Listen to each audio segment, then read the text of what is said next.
Bura bizim həyətdir. Bizim deyə bura, bura. Bura bizimdir. Hava gətirən o sizin olur.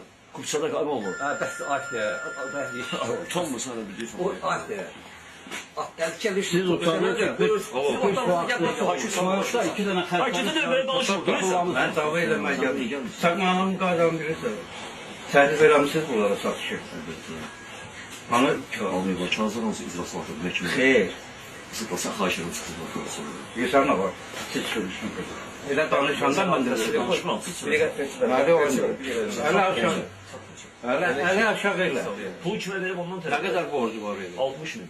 Ne? 60 min. Harda? Ağ saqqal yaxşı da indi sən Gəlsin. sənə niyə götürməliyim? Sən kimsən? Bax sənin aidiyyatı var bu söhbətin. Mən kiməm? Var evin yiyəsi olub keçmiş əvvəl. Bir var borc götürən, bir də var bank. Siz kimsiniz? Evin yarısı danışıyor. Yo, evin yiyəsi deyil. Evin yiyəsi bank kupçadır. Banklarına.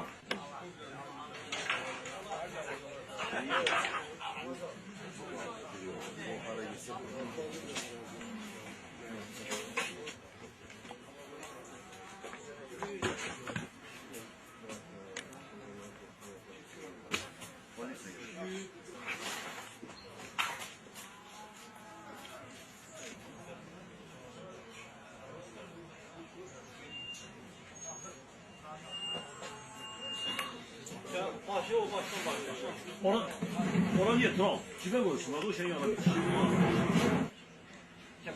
Qardaş, o məhkəmənin də qərarını mən udacam. 100% O deyən mən niyə vaxt verməliyəm ki? Allah xeyir Niyə vaxt versin. verməliyəm? Mən nə deyirəm sənə? Niyə vaxt verməliyəm? Yenə qolqasına onunla qədər Yox, dözəyin. niyə qalsın? Niyə dözməliyəm? Bax, keçən dəfə dözdüm 10 gün. Yaxşılıq elədim. 6 dözmüsün. Niyə dözmüsün? Necə? 6 dözmüsün, 6 gündə dözmüsün, 10 gün qalsın. Çünki sən məni aldatdın. Allah konuşur mən. Keçən dəfə sən mənə dedin ki, 10 günə mən burada həll edirəm məsələni. Bu şey 2 həftədə çox. Yoluna qoyacaq tripi. Qoymalıyım ki, getdi şikayət verdim. Hasıl boyuna götürmüşdü da. Bu götürməmiş də. Bu elə bir ki, ödəyəcək ödəmir. İndi bu son qərar deyir ki, satıram da torpağımı. Özü deyir də bunu. Birisi 10 gün möhlət verir, satsın da. 10 gün mühlet verirdik. 62 minə qiymətləndirəsi evdir bura. Buna 62 mindir. 41 minlik evdir bu. 41 min dəyəri var bunun. Nə qədərdir xanım? Niyə yox? 180 min. Gətir 41 min, ver verim sənə. 41 min. Valın gətir. Olsa gətir. Hansı bir, bu min gətirsəydi, bir nəfər gəlsin, sizə 50 min verirəm, mən edərəm. Mübahisəli bir kim alar? Kimin nəylə lazımdır mübahisəli? Məsələn, onun mübahisəni tutarmaq istəyir də biz. Taraf da bizə tutarmaq istəyir. Boşaldıq. Amma elə deyil axı. Siz 41 min ev almış, 41 minlik evdir bura. O şikayət biz deyirik ki, hər hacda Siz elə hərajdan oyunu çıxartmışsınız da. Götür 3-cü ildən, 3-cü hərajdan keçsiniz. 3-cü 5 ay 41 minə satmışsınız, almışsınız evi. Her neçə almış. Yox, Deyirəm ki, nə qədər ödeyə bilirsiniz? Mən sormadım. Sizə dəqiq rəqəm lazımdırsa, indi dəqiq rəqəm deyirlər. Dəqiq rəqəm deyil. 41 minə almışsınız evi. Və bunların pulunu niyə verməmişsiniz? Pul verir. Pul verir. Nə pul verir?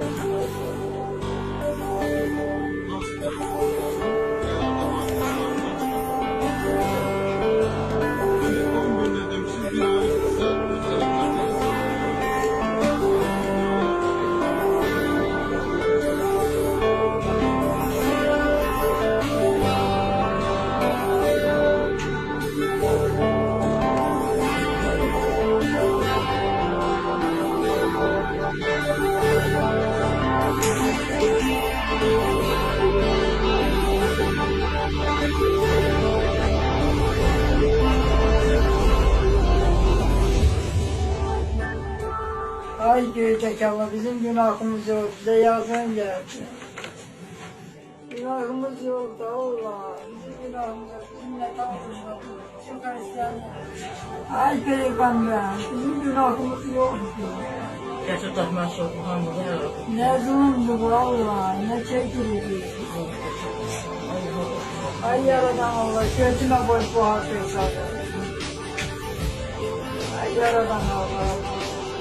Bu hakikati götürme, Müslümana göre gazetelerine Allah.